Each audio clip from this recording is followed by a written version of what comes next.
Bonjour et bienvenue dans le podcast de French Flick, le guide du hockey en salle. Je suis votre hôte, Erin Thalmann, capitaine de l'équipe féminine de Marseille.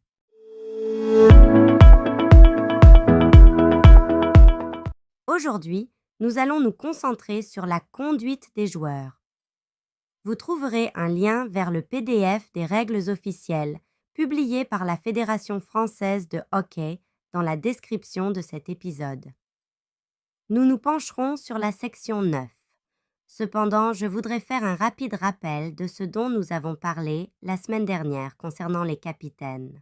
La règle 3.4 stipule que les capitaines sont responsables de la conduite de tous les joueurs de leur équipe et de la bonne application de la procédure de remplacement des joueurs de leur équipe.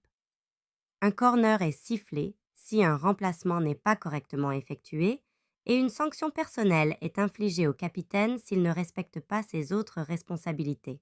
Si un ou plusieurs joueurs d'une équipe reçoivent trop d'avertissements ou de cartons, le capitaine doit quitter le terrain pour une période déterminée si l'arbitre le décide.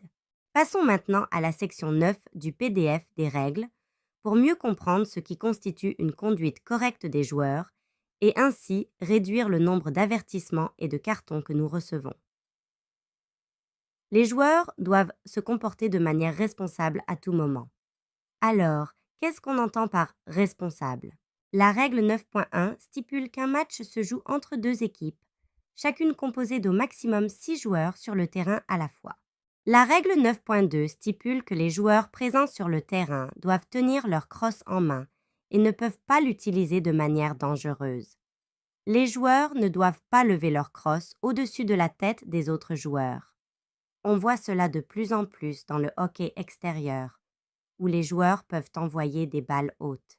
Ce comportement de lever la crosse au-dessus des têtes devient problématique. Cependant, en hockey en salle, cela ne devrait jamais être un problème. Si vous faites cela, vous devez peut-être mieux comprendre comment jouer. La règle 9.3 stipule que les joueurs ne peuvent pas toucher, gêner ou retenir d'autres joueurs, leur crosse ou leurs vêtements. La règle 9.4 stipule que les joueurs ne doivent pas intimider ou gêner un autre joueur. Il est important de noter que gêner un autre joueur peut prendre de nombreuses formes, comme courir devant un joueur qui poursuit la balle, puis ralentir pour l'empêcher d'atteindre la balle. Si vous courez devant un autre joueur, plutôt qu'à ses côtés, cela peut être considéré comme une obstruction. La règle 9.5 stipule que les joueurs ne peuvent pas frapper la balle. La règle 9.6 stipule que les joueurs ne peuvent pas jouer la balle avec le revers de leur crosse. La règle 9.7 stipule que les joueurs ne peuvent pas jouer la balle avec une partie de la crosse lorsque la balle est au-dessus de l'épaule, sauf pour les défenseurs qui peuvent arrêter ou dévier un tir au but quelle que soit sa hauteur. Lorsqu'un défenseur tente d'arrêter un tir au but, il ne doit pas être pénalisé si sa crosse n'est pas complètement immobile ou si elle se déplace vers la balle pour l'arrêter ou la dévier. Un stroke ne sera attribué que si la balle est frappée dangereusement et qu'un but est empêché. Un défenseur qui tente d'arrêter ou de dévier, au-dessus de ses épaules, une balle se dirigeant vers le but, mais qui la rate, ne doit être sanctionné que d'un penalty corner et non d'un stroke. Si un jeu dangereux survient après un arrêt ou une déviation légitime, un penalty corner doit être décidé. Dans ce cas, on peut supposer que l'attaquant n'a pas réussi à envoyer la balle dans la cage, sinon cela aurait compté comme un but, et on comprend que le défenseur a raté la balle en plein élan. Maintenant, nous allons examiner à nouveau le match Allemagne contre Australie lors de la Coupe du monde de hockey en salle 2018.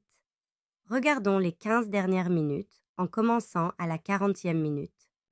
De 40-39 à 40-45. Ici, nous voyons l'arbitre siffler pour jeu dangereux contre le joueur australien qui envoie la balle entre les pieds du joueur adverse avant de trébucher sur la crosse allemande. Bien que le joueur allemand soit resté immobile et non touché, l'arbitre a jugé cette action dangereuse de la part de l'Australien, de 43 points à 45 à 44-05. L'arbitre ne perd pas de temps et siffle un bully après la deuxième série de pression entre les crosses allemandes et australiennes. Dans ce cas, il n'y a pas de faute unilatérale, mais les joueurs ralentissent le jeu, s'empêchant mutuellement de sortir de cette situation. De 46-04 à 46-13.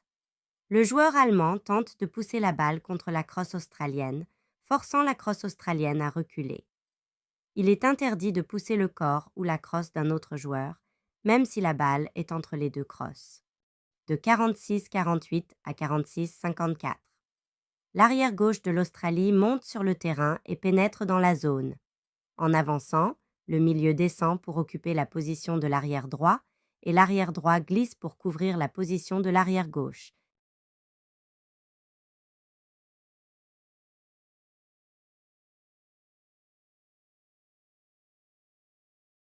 De 53 à 54. À ce stade, on voit que l'Allemagne a remplacé son gardien par un joueur de champ. L'Australie intercepte et se dirige vers le but. La numéro 8 allemande commet une faute sur la joueuse australienne sur le côté, en utilisant sa crosse pour pousser contre le côté arrondi de la crosse australienne.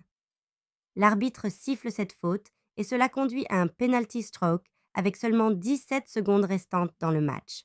Scheiß. Meat in the sandwich, big time. Just simply blocking her route.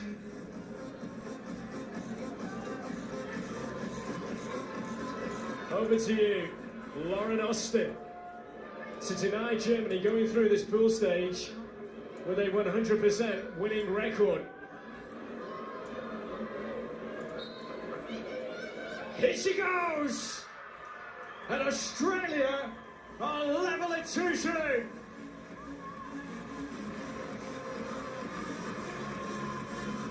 What a hit, what a finish, what a time.